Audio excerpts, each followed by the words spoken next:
I was eagerly waiting to see my son walk down the aisle on his wedding day. Suddenly, our family driver pushed me into the trunk of his car, covering me with a blanket. "What the hell are you doing?" I hissed. He whispered urgently, "Hide in here. There's something you need to see, trust me." Against every instinct, I did. What I witnessed through that crack in the trunk left me paralyzed with horror. Thank you so much for being here. I want to hear from you. Comment below and tell me, where are you listening from right now? Hit subscribe so you don't miss what happens next. And if you know someone who needs this story, share it with them. One more thing, this narrative includes some creative elements added for storytelling and teaching purposes. Any resemblance to real people or locations is purely by chance. However, the lessons within those are very real, and I hope they speak to your heart. The morning of my son's wedding, I stood in my bedroom staring at a dress I'd picked out 3 months ago. Navy blue, elegant, the kind of thing a mother wears when she's proud.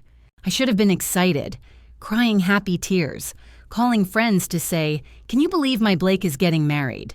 But I wasn't. Instead, I stood with my hand pressed against my chest, feeling my heartbeat thud too fast, too loud. Something felt wrong. I couldn't name it, but it sat in my stomach like a stone, heavy, cold, unwelcome. Bernard would have known what to do. My husband had been gone for 3 years, but I still caught myself thinking that way, wishing he were here, wishing I could turn to him and say, "Do you feel it too?" But Bernard wasn't here. And Blake, my sweet, trusting Blake, was downstairs getting ready to marry Natasha Quinn. Beautiful, polished, said all the right things. And yet, I shook my head, pushed the thought away, and reached for my earrings. "Stop it, Margot, you're being paranoid." I was fastening the second earring when I heard gravel crunch outside. Frederick's car. Early. 7:30. We weren't supposed to leave for another 20 minutes. I grabbed my purse and headed downstairs. When I stepped outside, the morning air hit me warm, sweet, the kind of spring day that made you believe in new beginnings. But Frederick's face told a different story. He stood beside the black sedan, hands clenched, jaw tight. Frederick Palmer had worked for our family for 15 years. He'd driven Bernard to his last meeting. He'd driven me to the hospital the night Bernard died. Frederick didn't panic, ever. But right now, he looked like a man barely holding himself together. "Mrs. Hayes," he said, voice low and urgent, "you need to hide, right now." I froze halfway down the driveway. "What?" "Please." He stepped closer. Fear flickered in his eyes. "Get in the back seat. Cover yourself with a blanket. Don't make a sound." "Frederick, what are you—" "Mrs. Hayes." His voice cracked. "I made a promise to Mr. Bernard. I promised I'd look after you and Blake. Right now, I'm asking you to trust me. Please." Bernard's name hit me like a punch. Frederick never invoked Bernard's memory lightly. I looked toward the house. Blake would be coming out any second, smiling, happy, ready to marry the woman he loved. The woman he thinks he loves. "Frederick," I whispered, "what did you find out?" His throat worked. "Not here. Not now. But you need to hear something before Blake walks down that aisle. And he can't know you're listening." My hands shook. "What are you talking about?" "Please." Frederick opened the back door. The interior smelled like leather and lavender. "Get in, I'll explain. But we're running out of time." I stared at that open door, at the blanket folded on the seat, at Frederick's face, this man who'd been family for 15 years, who'd never lied to me, who'd held my hand at Bernard's funeral. From inside, I heard Blake's voice, laughing. I climbed into the back seat. The dress caught on the doorframe. I bunched it up, pressed it down, folded myself into a space that suddenly felt too small. Frederick handed me the blanket, soft, dark, heavy. "Cover yourself completely," he whispered. "He can't see you." I pulled the blanket over my head. The world went dim. I could hear my own breathing loud and fast. My heart hammered. The door closed softly, and then I heard him. "Blake. Ready to go, Fred." His voice was bright, excited. "Yes, sir," Frederick replied, perfectly calm. "Right on schedule." The passenger door opened. The seat shifted as Blake slid in. His cologne filled the car, sharp and clean, the same scent Bernard used to wear. "Man," Blake laughed, "I can't believe I'm doing this, getting married." "It's a big day, Mr. Blake." "The biggest." Blake's voice softened. "I just wish Dad were here. He'd probably have some joke about me finally settling down. My throat tightened. I pressed my hand over my mouth. "Your father would be very proud," Frederick said quietly. The engine started. The car began to move. And there I was, dressed for my son's wedding, hiding under a blanket, listening to Blake's happy voice, and wondering what truth I was about to discover. He has no idea his world is about to shatter, and neither do I. The car had been moving for maybe 10 minutes when Blake's phone rang. I couldn't see anything from under the blanket, just darkness, and the faint glow of morning light bleeding through the fabric. But I could hear everything. The hum of the engine. The soft rustle of Blake shifting in his seat, the sharp buzz of his phone vibrating against the dashboard. "It's Natasha," Blake said, and I heard the smile in his voice. "Hey, babe, I'm on my way to the church." He must have put her on speaker because suddenly her voice filled the car, smooth, sweet, perfectly warm. "Good morning, handsome," Natasha said. "How are you feeling?" "Nervous." Blake laughed. "But good nervous, like this is really happening."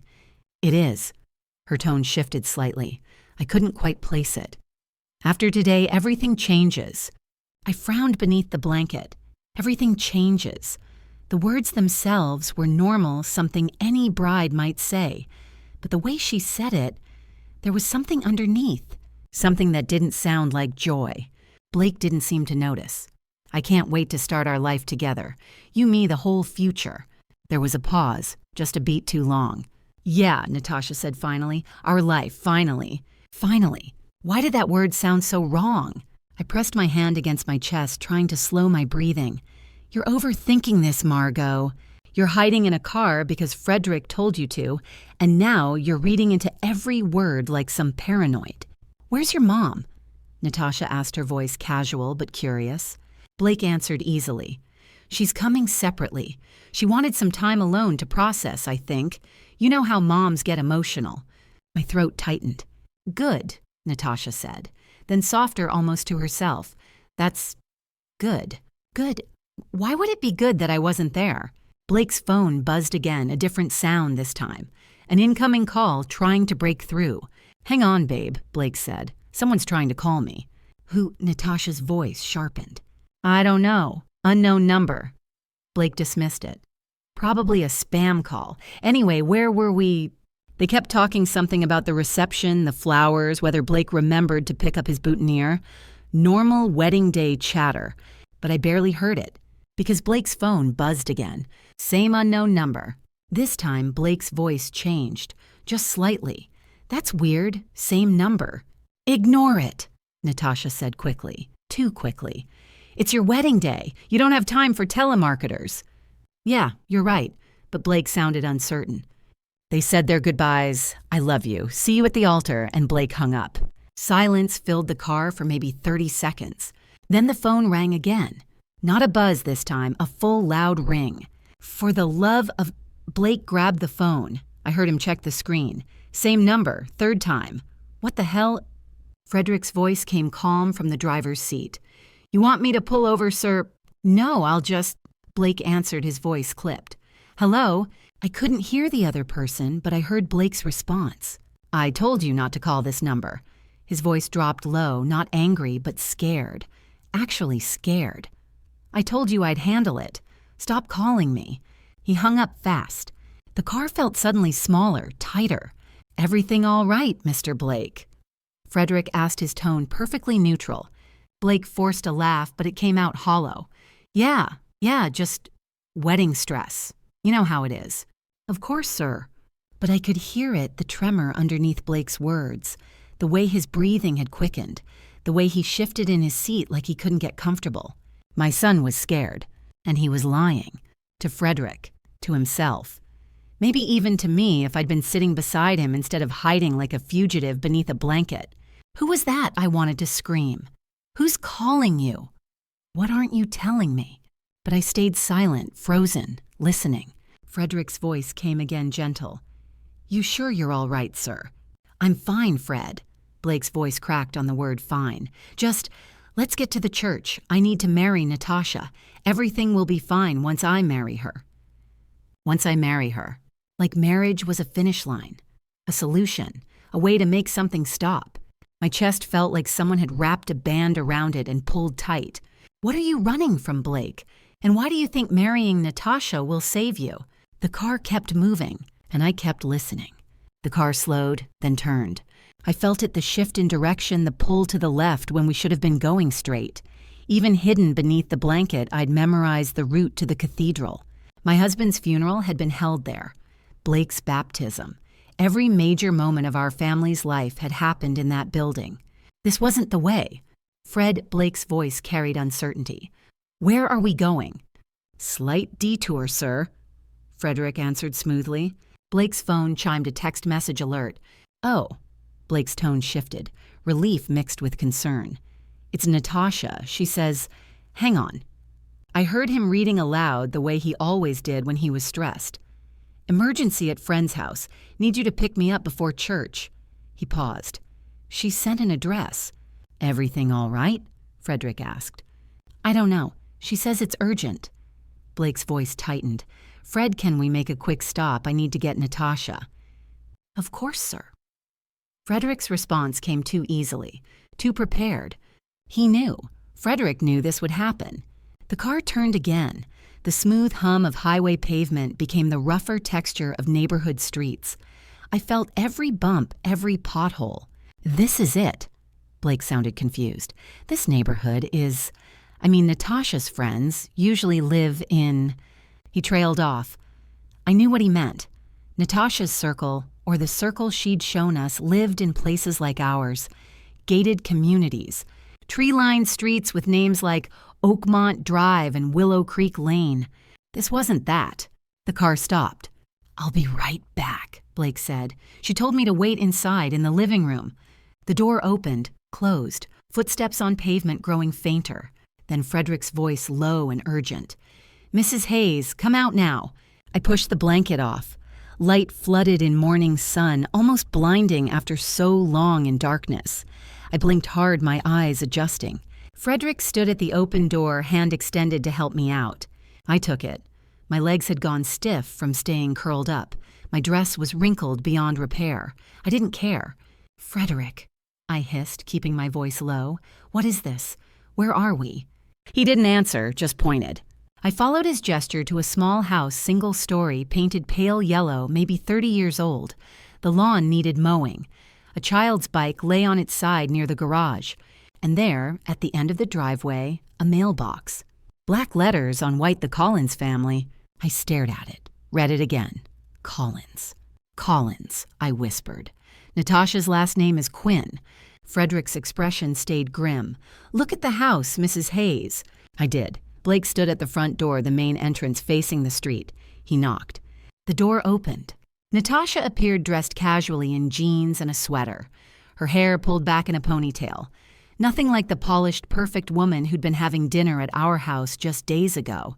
She smiled at Blake, bright, warm. Hey, I heard her say, though I couldn't make out the words clearly from this distance. She gestured inside. Blake stepped in. Wait here, babe. Natasha's voice carried slightly. I just need to grab my things from upstairs. The door closed. I turned to Frederick, my pulse hammering in my throat. What's going on? Who lives here? Frederick's jaw tightened. Not who lives here, Mrs. Hayes. Who Natasha comes here to see. What are you talking about? He pointed again. Not to the front door this time. To the side of the house. A smaller door, a side entrance. The kind that led to a mudroom or kitchen. Ordinary. Easy to miss if you weren't looking for it. Watch that door. Frederick said, his voice barely above a whisper. Not the front, the side. Why, what am I... Please. His hand gripped my arm gently but firmly. Just watch. She doesn't know we're here. She doesn't know you're about to see who she really is. My breath caught. The Collins family. A house Blake had never been to. A side door I was supposed to watch. And Frederick's face, that look of barely controlled urgency, the same look he'd had when he told me to hide in the car. What am I about to see? Frederick. I whispered, my voice shaking. What's through that side door? He didn't answer. He just watched the house, waiting. And so I did the same. 10 minutes felt like 10 hours. I crouched behind Frederick's sedan, my knees pressed against the cold concrete, my heart hammering. The modest neighborhood was quiet at this hour, a few birds chirping the distant hum of traffic. Nothing about this street matched the world Blake and I inhabited. Nothing about this moment made sense. Frederick had positioned me here with a single instruction: watch that side door. At exactly 8 o'clock it opened. Before I reveal what I saw, comment, "Show me right now. I need to know you're ready for this." Also, please note, this narrative blends real emotions with some fictionalized moments for dramatic purposes. If you're not comfortable with that, feel free to exit now. But if you want the whole truth about what I discovered, keep listening. Natasha stepped out, moving with quick efficiency. No grace, no pretense. She wore jeans and a casual blouse, her hair pulled back. This wasn't the radiant bride-to-be who'd charmed our family. This was someone else entirely. Mommy. A little girl burst through the doorway, blonde curls bouncing. Maybe 5 years old. She threw her arms around Natasha's legs. "Do you have to go?" My breath stopped. "Mommy." Natasha knelt down, her voice softening. "Just for today, sweetheart. Then everything will be different. We need to talk about Randall." A man appeared, late 30s, worn jeans, exhausted eyes. Brett Collins, according to the mailbox. He looked at Natasha with desperate resignation. He called again. "If we don't pay him by Monday—" "Not now." Natasha cut him off sharp. "Blake is inside, in the front room."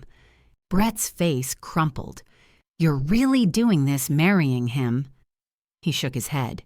"He seems like a good man. He doesn't deserve—" "His goodness won't pay Randall."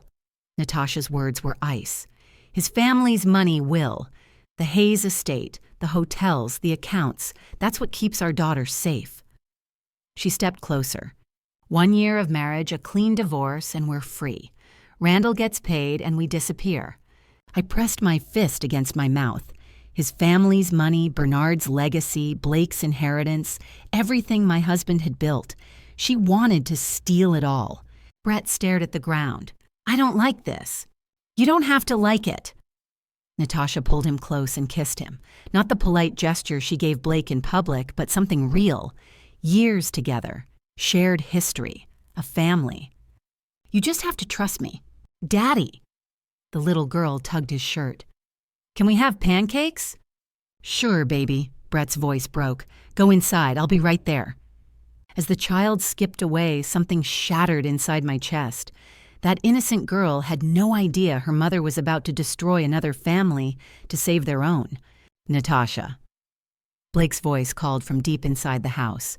"You ready? We should get to the church." I watched Natasha transform. The hard edges melted away. The calculating gleam disappeared. Suddenly, she was the gentle fiancée again, the woman who'd held Blake through his grief, who'd promised him a future. The mask fit perfectly. She slipped back through the side door without a word to Brett. 30 seconds later, the front door opened. Natasha emerged with Blake at her side, glowing and radiant. Blake wrapped his arm around her waist, completely unaware that she'd just kissed another man, just outlined his financial ruin. All set. Natasha's voice rang out cheerful. "Sorry for the delay, my friend's cat escaped, but we found him."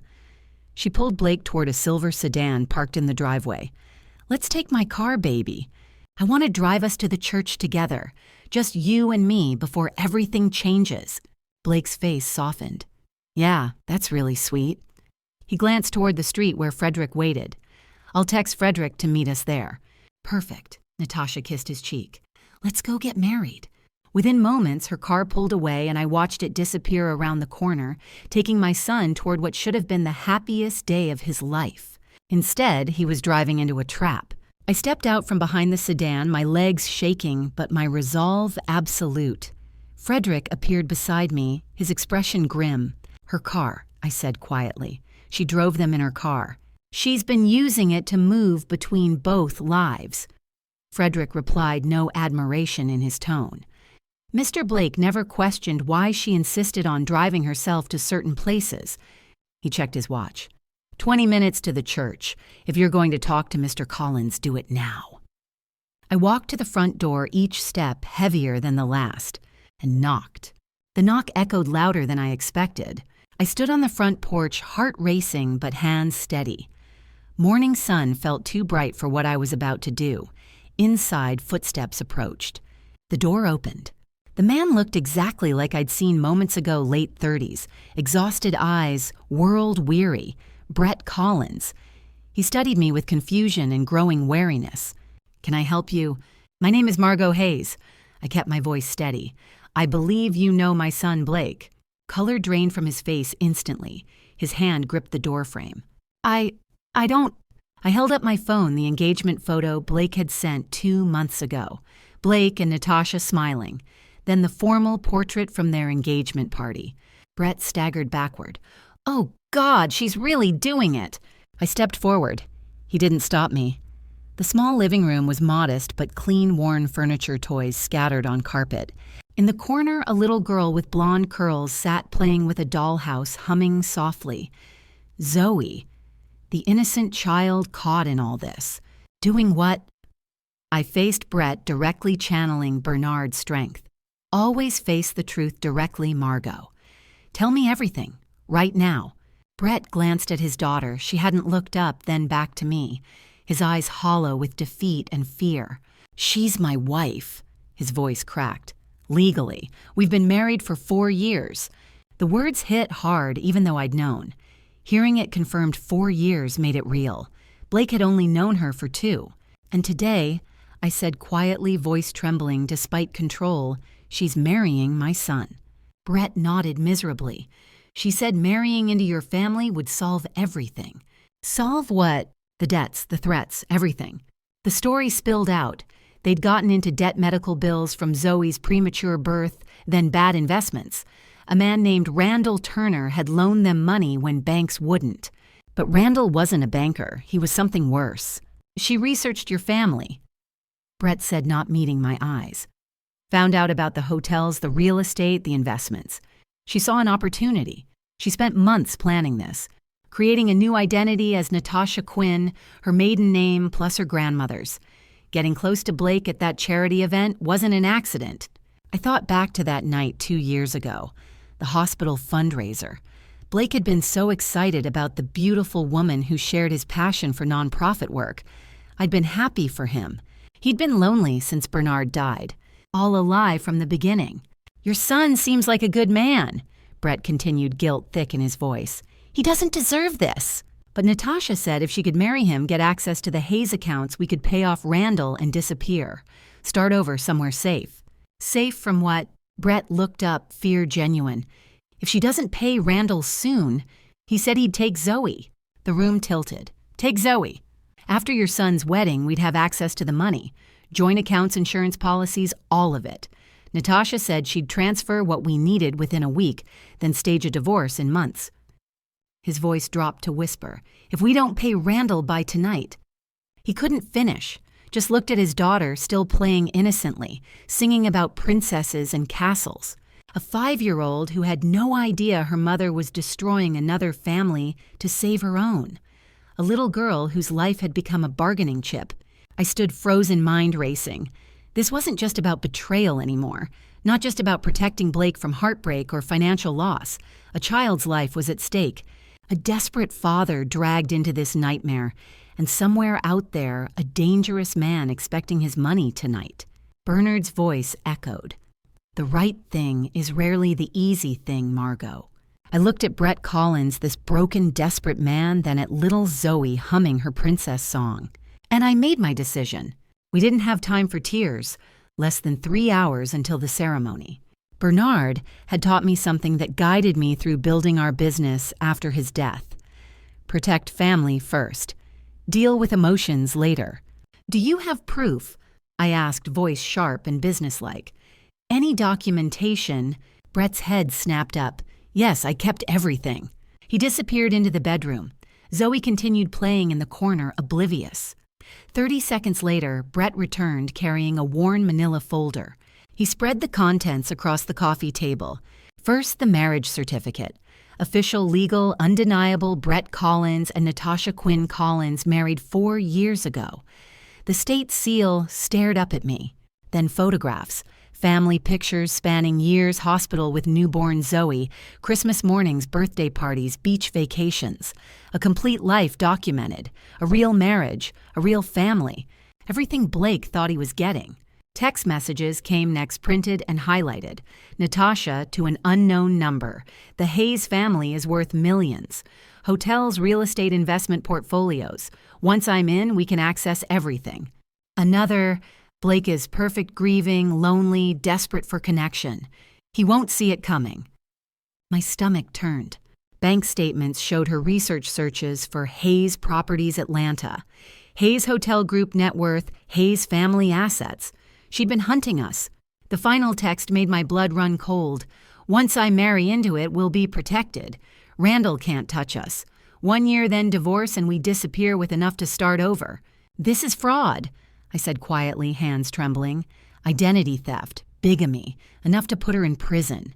Footsteps on the porch. Frederick appeared. I'd texted him minutes ago. Mrs. Hayes, we need to go, he said urgently. The church is expecting us. I turned to Brett. Come to the church. Bring Zoe. Bring these documents. Brett's face went white. Randall will be watching. If I show up and ruin this... He glanced at Zoe. He said he'd take her. I'll arrange security, I said firmly. You and Zoe will be safe, but my son needs to know the truth before he says I do. We expose her at the church, publicly, with evidence. Frederick stepped forward. Mr. Collins, I can coordinate with someone who handles situations like this. Discreetly. Your daughter will be protected. You can do that. Brett's voice cracked with hope. I've been protecting the Hayes family for 15 years, Frederick replied. I won't let harm come to an innocent child. Brett looked at Zoe, still humming, building her dollhouse kingdom, then back to me. Guilt transformed into determination. For Zoe, he said quietly, and for Blake. He deserves the truth. I nodded. Then we give it to him. Frederick's phone buzzed. He glanced at the screen, expression tightening. Our contact at the church. He turned the phone toward me. The message read, guests arriving. Bride in prep room getting ready. Groom asking where you are. Where is everyone? We need to leave now, Mrs. Hayes, Frederick said. I looked at Brett steadily. Be at the church before 11. Park in the back lot. Stay there with Zoe until I signal you. Don't let Natasha see you. Brett nodded, clutching the folder. I'll be there. And Mr. Collins, thank you for doing the right thing. As Frederick and I hurried to the car, my mind raced ahead. 3 elements needed to converge Blake at the altar. Natasha playing bride and Brett walking through those doors with proof. The timing had to be perfect. Frederick held the car door open. The church is 18 minutes away. We're cutting it close. Then drive fast, I said. As we pulled away, I glanced back. Brett stood on the porch, folder pressed against his chest, watching us leave. A desperate father trying to make things right. We were running out of time. 20 minutes later, I walked into my own home like nothing had happened. Because Blake couldn't know. Not yet. The moment I stepped through the door, I heard their voices, Blake and Tyler, in the living room, laughing about something. Normal. Happy. The way a groom and his best man should sound on a wedding day. My heart was breaking, but my face remained calm. Mom. Blake's voice called out, relieved and worried at once. Where have you been? You were gone so long. Are you okay? I forced a bright smile, the kind Bernard always said could light up a room. Just getting some fresh air, sweetheart. Needed to clear my head. Big day, you know. Blake stood in front of the fireplace, fumbling with his tie, looking every bit the nervous groom. Tyler sat on the couch, already dressed in his groomsman's suit, grinning. I get it, Blake said, laughing anxiously. I'm freaking out over here. Tyler laughed. Dude, you're sweating like you're running a marathon. Relax. Blake turned to me, his hands still struggling with the tie. His eyes, Bernard's eyes, searched mine. Mom, do you think Natasha's happy? Really happy with me? My heart shattered, but I kept my voice steady. Sweetheart, what matters is whether you're happy. Blake's face softened into something so genuine it hurt to witness. I am. She's everything I ever wanted. Smart, beautiful, kind. He paused, emotion catching in his throat. After Dad died, I thought I'd never feel whole again, but Natasha makes me feel like I can breathe. I had to look away, had to blink back tears. My eyes landed on Bernard's photograph on the mantel, his warm smile the way he'd looked at our wedding 30 years ago. I wish you were here, Bernard. You'd know exactly what to say to him. Tyler, oblivious to my internal collapse, clapped Blake on the shoulder. Man, you're glowing like a Christmas tree. She's lucky to have you. I'm the lucky one, Blake said quietly. Then to me, Dad would have been happy for me, right? My voice came out rougher than intended. Your father would be so proud of you, son. So proud. Tyler's phone buzzed. He glanced at it. Hey, we need to head out soon. Church in an hour. Right. Blake straightened, trying to compose himself. Mom, do I look okay? I walked over, adjusted his tie with trembling fingers, the same way Bernard used to before important meetings. You look perfect, sweetheart. Thanks, Mom. He kissed my forehead. For everything. For being strong after Dad. For accepting Natasha. For being you. I couldn't speak, just nodded. I need to go get ready, I managed. You two finish up. I walked to my bedroom, closed the door, and leaned against it. For 10 seconds, I let myself feel it, the weight of what I was about to do. The knowledge that in less than 3 hours, I would walk into that church and destroy my son's happiness to save him from something worse. I sat on the bed, the manila folder Brett had given me still in my purse. Evidence of fraud, betrayal, calculated deception. Everything Blake didn't know. Everything he needed to know. On my nightstand sat another photograph of Bernard, this one from Blake's high school graduation. Bernard's hand on Blake's shoulder, both of them laughing, father and son. Give me strength, I thought, touching the frame. I have to break our son's heart to save it. My phone buzzed. Frederick's message. Mr. Collins is en route to the church. I've contacted someone who can provide security support. Are you ready? I typed back, as ready as I'll ever be. I stood, walked to the full-length mirror in my bedroom. The woman staring back looked composed, elegant, like someone going to celebrate her son's wedding, not someone about to destroy it. I smoothed my dress, picked up my purse, the folder hidden inside, and took one deep breath. It was time. The drive to the cathedral felt like racing straight into a storm I'd summoned myself. My hands gripped the steering wheel, knuckles white. I'd told Blake and Tyler to go ahead with Frederick that I needed a moment alone. They hadn't questioned it. Why would they? I was the composed widow, the strong mother, always in control. What kind of mother drives to her son's wedding planning to destroy it? I whispered to the empty car. The answer came immediately. The kind who won't let him marry a lie. I passed familiar streets, the corner where Bernard proposed the park, where Blake learned to ride his bike, the restaurant, where we celebrated his graduation. Every memory a reminder of what I was protecting. Bernard, if you can hear me, tell me I'm doing the right thing. My mind drifted backward, pulled by regret. I should have seen it from the beginning. The memory pulled me back to that afternoon 2 years ago when sunlight had streamed through my office windows. Bernard had been gone only 1 year, and I was still learning to run the business alone. Blake had burst through the door, practically glowing. Mom, I want you to meet someone. He looked happier than I'd seen him since the funeral. This is Natasha Quinn. He gestured with unmistakable pride. Natasha, my mother, Margot Hayes. She was beautiful, polished, poised, with a smile that seemed too perfect. Everything about her whispered, I belong here. Mrs. Hayes, what an honor. Her voice was warm. Blake talks about you constantly. Something felt rehearsed in that greeting, but I pushed the thought away. We talked. Natasha said all the right things about grief healing, how much Blake meant to her, but her eyes kept wandering. To the artwork, to the city view, to the expensive furnishings. I grew up with very little, she'd said. Seeing what you've built here, it's inspiring.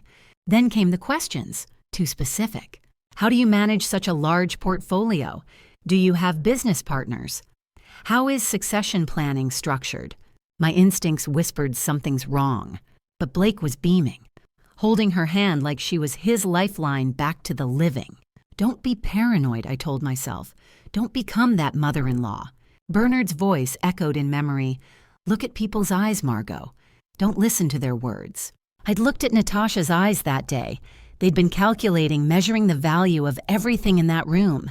But I'd ignored it. For Blake's happiness, I'd ignored it. A car horn snapped me back to the present. I blinked hard, gripping the steering wheel tighter. 2 years later, and I was driving to stop the wedding I'd allowed to happen. The cathedral rose ahead, magnificent Gothic architecture against blue sky. Cars packed the lot, guests in formal attire streaming toward the entrance. Everything beautiful, everything perfect, everything a lie. I spotted Blake's car, watched him step out, adjusting his jacket, waving at guests. He looked so much like Bernard on our wedding day. Nervous, excited, hopeful. My phone buzzed. Frederick's text, Mr. Collins in position, back corner, Zoe with him, security aware. You, I typed, arriving now. I parked, sat in silence, forcing myself to breathe. I ignored my instincts once, never again. Through the windshield, I watched Blake greeting guests, shaking hands, laughing. He looked radiant, alive. He looks just like Bernard, I whispered. But I won't fail him the way I almost did by staying silent. I stepped out, my heels clicked on pavement. Guests turned, smiled, waved. Beautiful day for a wedding, Mrs. Hayes, someone called. I smiled back, my face a perfect mask. They had no idea that in less than an hour I would shatter everything. The cathedral was magnificent. Soaring vaulted ceilings, polished wooden pews, massive pipe organ gleaming in afternoon light. Flowers everywhere, white roses and lilies cascading down aisles, filling the air with perfume. Sunlight streamed through stained glass windows, casting jeweled patterns across marble floors. Everything perfect, exactly as Blake and Natasha had planned. Every guest dressed impeccably. The cathedral hummed with elegant conversation and anticipation. Everyone who mattered was here. I stepped inside, immediately surrounded by greetings. Business partners, family, friends, people Bernard and I had known for decades, all smiling, celebrating, expecting a beautiful day. Margot, you look stunning.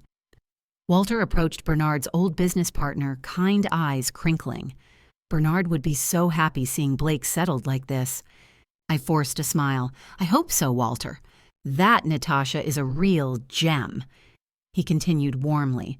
Smart, gracious, devoted to Blake. You raised a good man who found a good woman. My stomach twisted, but I kept smiling. Thank you, Walter. He patted my shoulder and moved toward his seat. I watched him go, wondering how many people in this room I was about to disappoint. Mrs. Hayes. Tyler rushed over, grinning. Blake's backstage, freaking out a little. Normal groom stuff. You want to see him? Yes, please. Tyler led me behind the altar to a small preparation room. Blake stood before a mirror, fumbling with his tie, anxiety radiating from him. Mom, thank God. Relief flooded his face. I'm losing my mind here. My heart shattered. That's normal, sweetheart. Is it? He laughed nervously. I just want everything perfect for her, for us. I stepped closer, gently moving his hands aside and fixing his tie the same way I'd done before his prom, his graduation, every important moment. Blake, I need you to know something. He looked at me, eyes so much like Bernard's. What? I chose words carefully. No matter what happens today, I love you, always, and everything I do is to protect you. Blake's brow furrowed, confused. What could happen, Mom? Everything's perfect. She's perfect. I nearly collapsed, but held firm. I know, son. He pulled me into a hug. Thank you for accepting her, for supporting us, for giving us your blessing. It means everything. Having you here happy for us, it makes this complete. Over his shoulder, my eyes filled with tears. I love you so much, Blake. 10 minutes, man, Tyler called from the doorway. Guests are seated. Time to go. I pulled back, straightened Blake's collar. You look handsome, just like your father. Thanks, Mom. He smiled that beautiful, innocent smile about to be destroyed.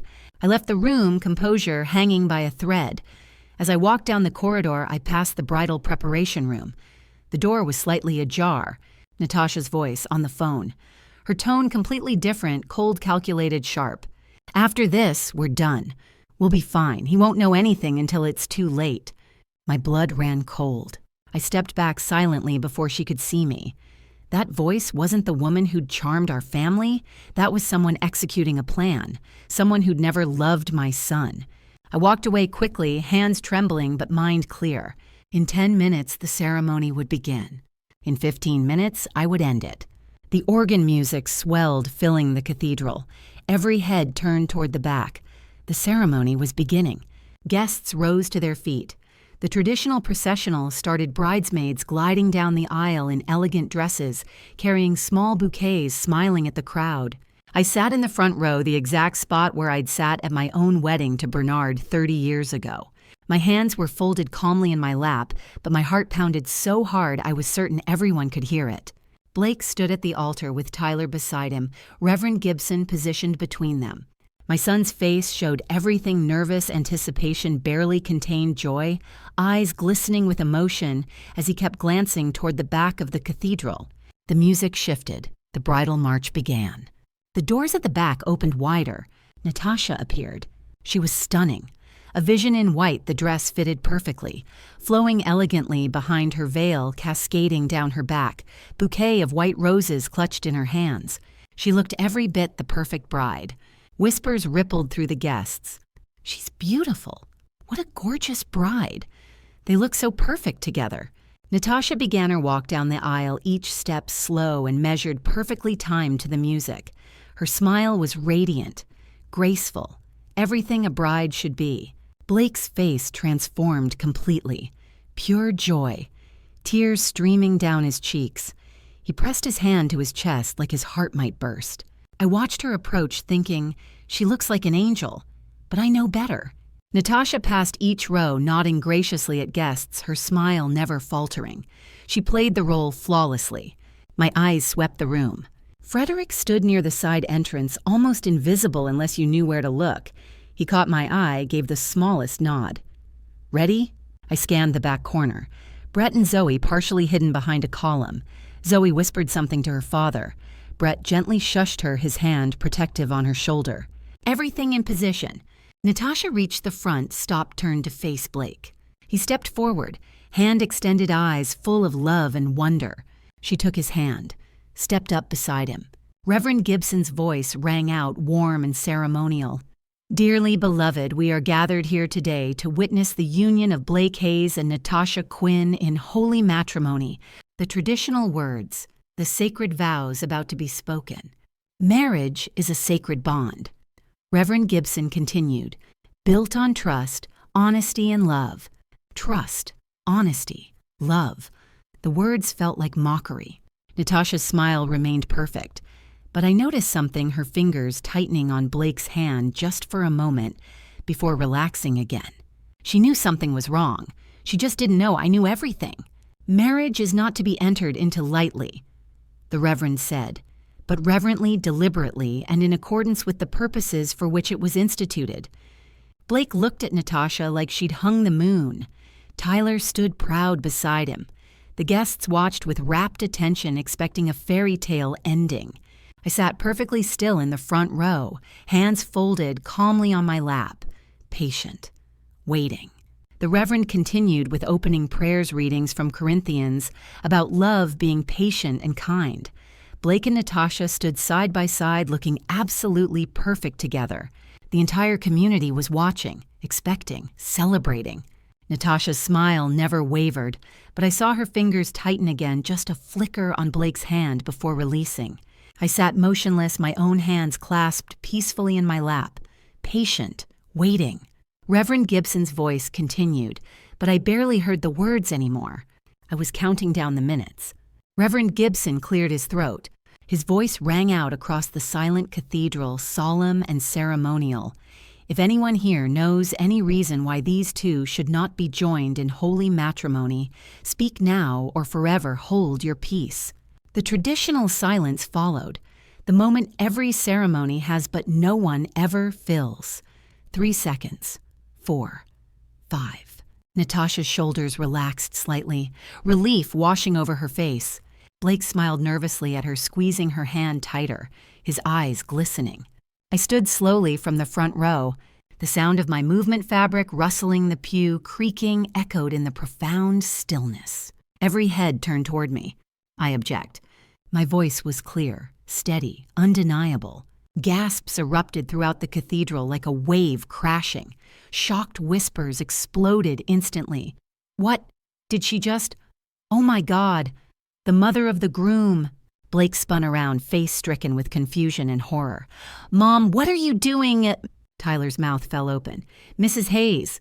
Natasha's composure shattered instantly. Her voice trembled, desperate. "Mrs. Hayes, this isn't appropriate. This isn't the time." Reverend Gibson stood frozen, completely unprepared for this moment, despite conducting hundreds of weddings. "Mrs. Hayes, this is most unusual. I mean, if you have concerns, perhaps we should discuss this privately." I walked toward the altar, each step deliberate and measured. My heels clicked against marble. The whispers grew louder around me, guests turning to each other, standing to see better, phones being discreetly pulled out. "This wedding cannot proceed." My voice carried through the entire cathedral, reaching every corner. "I'm sorry to everyone gathered here, but it cannot." Blake stepped toward me, his face a mixture of betrayal and desperate confusion. "Mom, what are you saying? Have you lost your mind? This is my wedding day." I stopped at the altar steps just below where he and Natasha stood.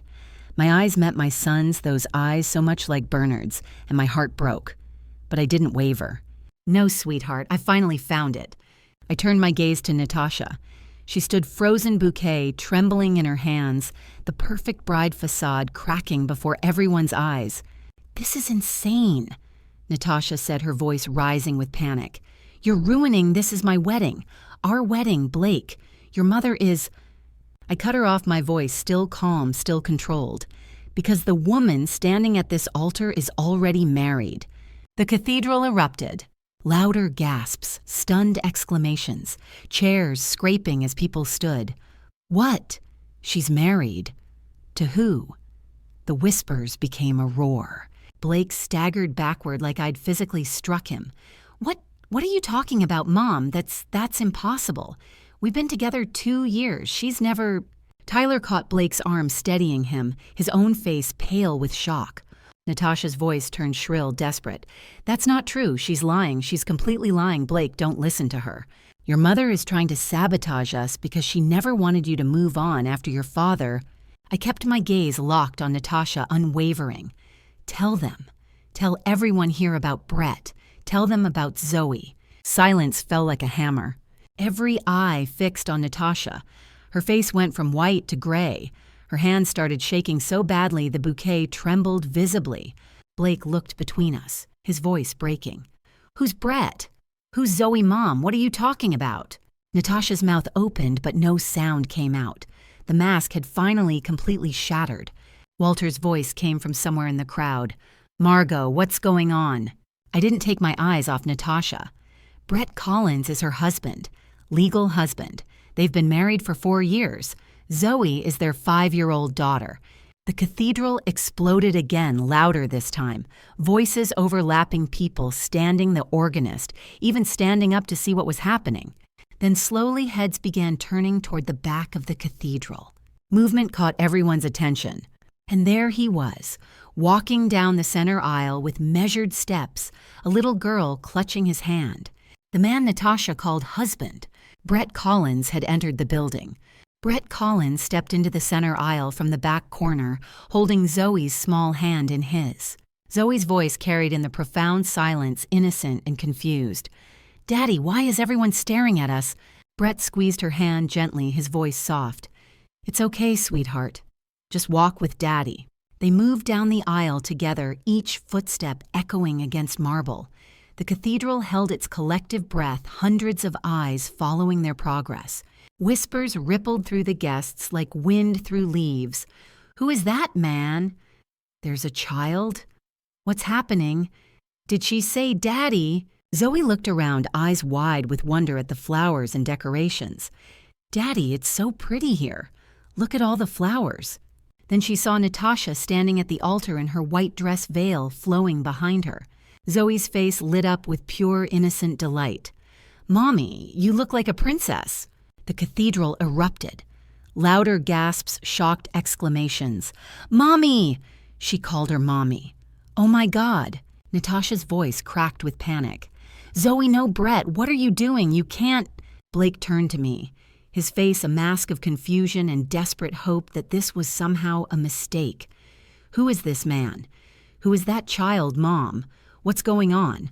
Brett reached the front of the cathedral, stopping just a few steps from the altar where Blake and Natasha stood. He looked at my son with genuine sympathy, then at Natasha with resignation, then at the shocked congregation. "My name is Brett Collins." His voice trembled but held firm, carrying through the silent cathedral. He looked directly at Natasha. "And Natasha Quinn Collins is my wife." The whispers became a roar. Chairs scraped. People stood to see better. Someone gasped. "No." Someone else said, "This can't be real." Brett continued each word deliberate and clear. "We've been legally married for 4 years. I have our marriage certificate with me. We have a home together on Maple Street. We share a bank account." He gestured toward Zoe with infinite tenderness. "And this is our daughter Zoe. She's 5 years old." Zoe, oblivious to the gravity of the moment, waved cheerfully at the crowd. "Hi everyone, I'm Zoe." Blake staggered backward like he'd been physically struck. No, this can't be." "You're lying. You have to be lying. Mom tell me he's lying." I caught Blake's arm, holding him steady as his whole world crumbled. "I'm so sorry, sweetheart. I'm so sorry. But it's the truth. I saw them together this morning. I spoke with Brett. I have proof." Blake's face went from shock to devastation. He turned to Natasha, voice breaking completely. "Natasha, tell me he's lying, please. Tell me this isn't true. Tell me you love me. Tell me any of this is real." Natasha's mouth opened, closed, opened again. No words came, only tears streaming down her carefully made-up face, mascara beginning to run. Brett's expression filled with sadness and guilt. "I'm sorry, Blake. I truly am. You seem like a good man. You don't deserve this." He paused, choosing his words carefully. "But she's been planning this for months. She researched your family's wealth. She targeted you deliberately at that fundraiser. We owe money to dangerous people. She said marrying into your family would solve everything that she could access, your accounts, pay off our debts, and we could disappear." Tyler stepped forward, his usual humor completely gone. "Blake, man, I don't understand what's—" Blake held up a hand, silencing him. His eyes never left Natasha. "Say something. Anything. Tell me this isn't real. Tell me you actually love me." The silence stretched. 10 seconds. 20. Reverend Gibson finally found his voice shaken. I cannot continue this ceremony. I've never—" Walter rose from his seat, his voice carrying concern. "Margot, is all of this true?" I kept my hand firm on Blake's arm, anchoring him. "Every single word." Blake's knees buckled. I caught him, Tyler rushing to support his other side. My son stared at the woman he'd planned to build a life with, waiting desperately, heartbreakingly, hoping for a denial that would never come. "Natasha," Blake whispered one final time, voice barely audible. "Please." Natasha opened her mouth, but this time no lies emerged. Only silence. And in that silence lay her complete, devastating confession. Then she collapsed, sinking to her knees at the altar. The beautiful bouquet fell from her hands, white roses scattering across the marble steps. Sobs racked her body, not from remorse or regret, but from the realization that her carefully constructed plan had shattered completely. And with it, my son's heart broke into 1,000 pieces. I stepped closer, my voice firm but measured, not cruel. "You owe him an explanation. You owe all of us. Why—" Natasha's sobs racked her body, her voice breaking between gasps. I didn't have any other choice. You have to understand." My voice stayed cold, cutting through her excuses. "There's always a choice, Natasha, always." Blake's voice came out raw, barely above a whisper, each word painful. "Why me, out of everyone in this city? Why did you choose me? Why did you do this to me?" Natasha looked up at Blake, mascara streaking down her face in dark rivers, her carefully applied makeup destroyed. "We had debts. Dangerous debts to dangerous people." Brett spoke quietly from the side. Zoe now lifted into his arms, her small face pressed against his shoulder to shield her from the adult drama unfolding. "A man named Randall Turner. He loaned us money when we had nowhere else to turn. Medical bills from Zoe's birth, then bad investments trying to dig ourselves out. But Randall, he's not a banker. He's something much worse. threatened how I pressed needing everything out in the open. Brett's arms tightened around Zoe protectively, his voice dropping to barely audible. He said if we didn't pay him back with interest by the end of this year, he'd take Zoe, sell her. We'd never see her again. Shocked gasps rippled through the assembled guests. Horrified whispers followed, "Oh my God, that's terrible. Those poor people. How desperate they must have been." Natasha's voice rose desperate and pleading. "I was trying to protect her. Don't you see, I was trying to save my daughter. What kind of mother would I be if I didn't do everything possible to keep her safe?" I held firm, unmoved. "By destroying my family to save yours." Natasha's sobs grew louder, her words tumbling out frantically. I researched your family for months. The hotels, the real estate holdings, the investment portfolios. I thought if I married into your family, we'd have access to money. Real money, protection. Randall couldn't touch us if we had the Hayes name behind us. We could pay him off completely and disappear. Start over somewhere safe where he'd never find us." Blake stepped closer, his entire body trembling with emotion. "So you used me. You hunted me down at that fundraiser. You researched my dead father.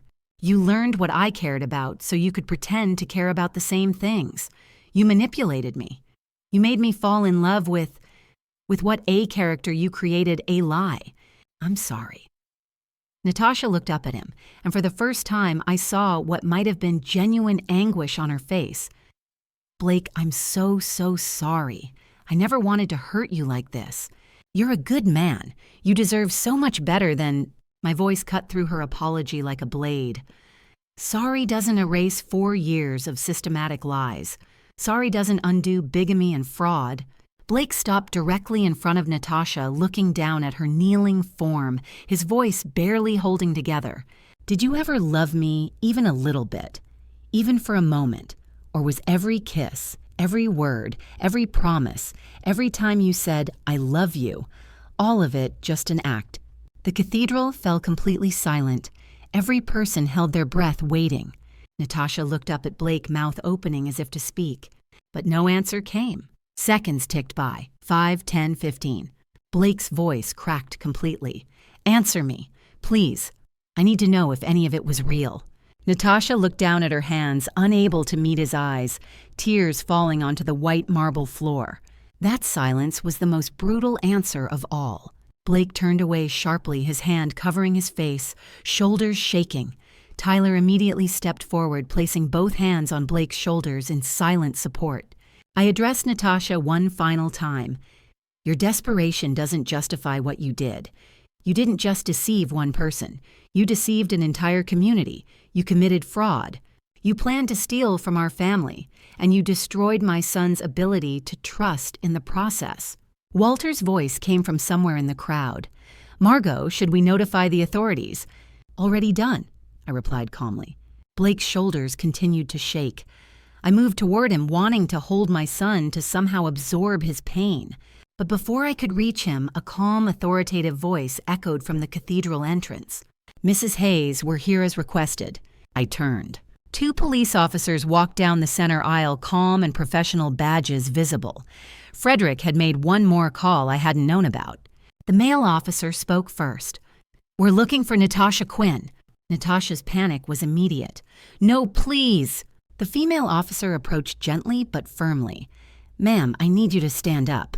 Natasha struggled to her feet, legs trembling beneath her ruined dress. The male officer's tone remained measured. "Natasha Quinn, you're under arrest for marriage fraud, bigamy, and attempted identity theft. You have the right to remain silent. Anything you say can and will be used against you." The female officer guided Natasha's hands behind her back, securing handcuffs. The metallic click echoed in the silent cathedral. Zoe's frightened voice cut through. "Mommy, where are they taking Mommy?" Brett lifted Zoe higher, turning her face away. "It's okay, sweetheart. Mommy has to go talk to some people." Blake watched in silence, frozen. Tyler stayed close beside him. The male officer approached me. "Mrs. Hayes, you contacted us. Frederick Palmer, our driver."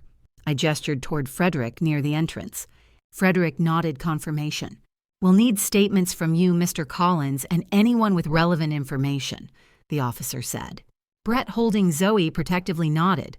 "Of course. I have documents, marriage certificate, photos, bank records, text messages, everything."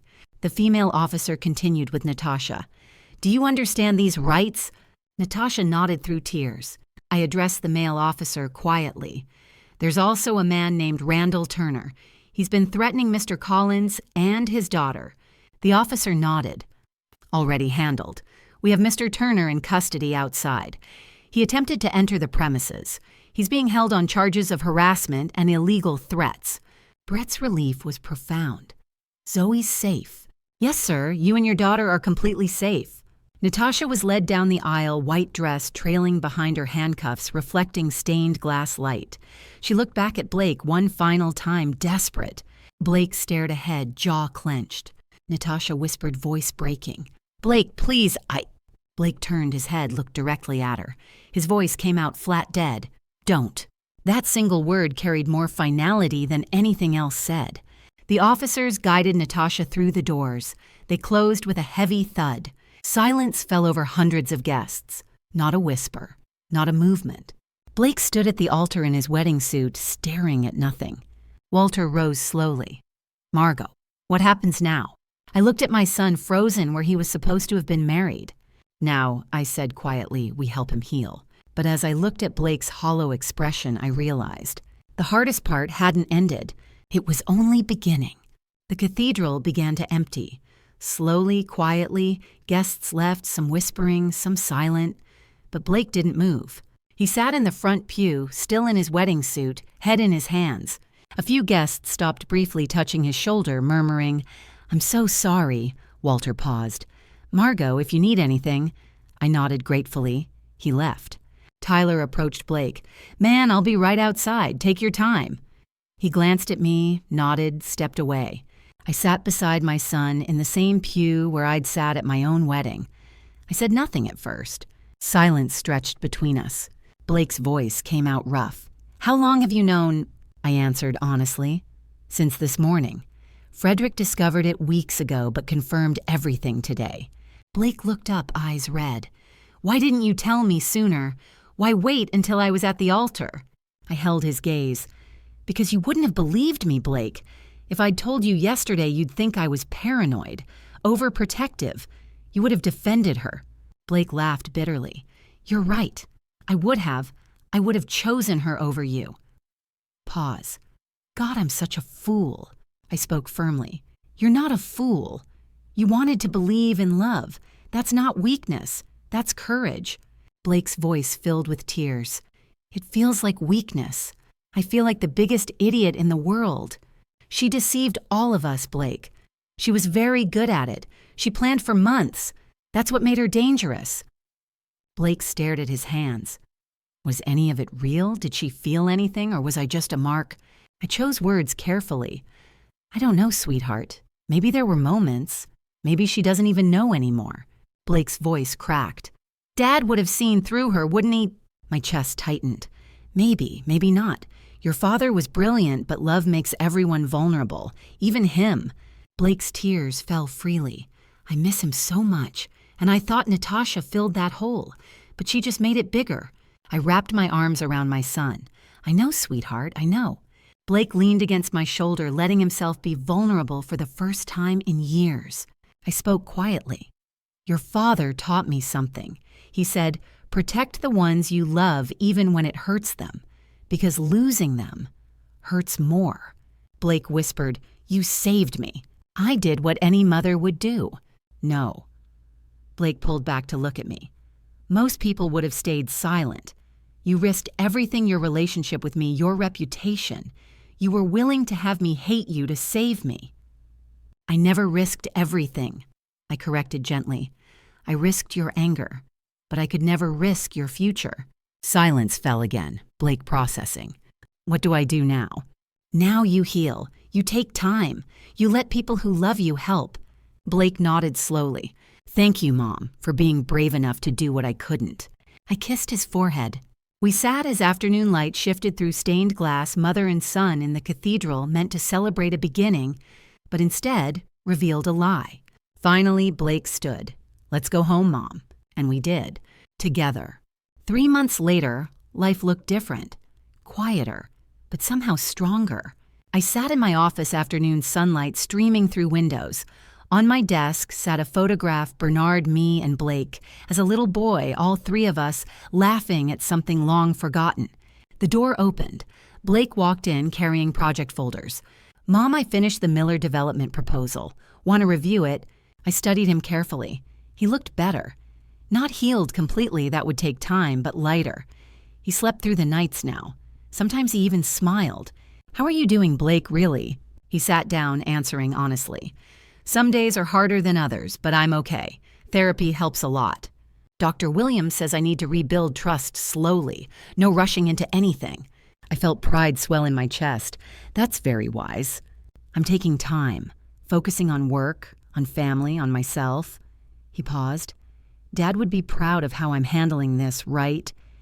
"Your father would be incredibly proud." Blake smiled slightly. "I hope so." He gestured to the folders. "Business is doing well. The Miller project should be approved next week.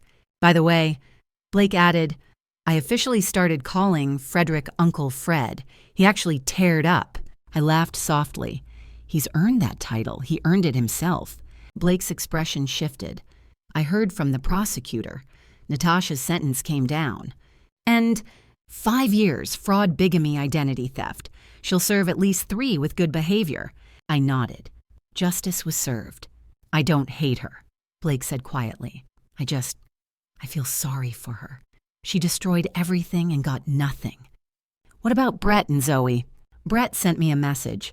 He and Zoe are doing much better. You helped with their divorce legal fees. It was the right thing to do. They were innocent in all this." Blake smiled. "Brett said Zoe still asks about the nice lady at the church. She means you. She's a sweet child. None of this was her fault." Blake stood. "I'm heading home. Dinner this weekend." "Always." He hugged me, genuine warm. "Thank you, Mom, for everything." After he left, I sat alone looking at Bernard's photograph again.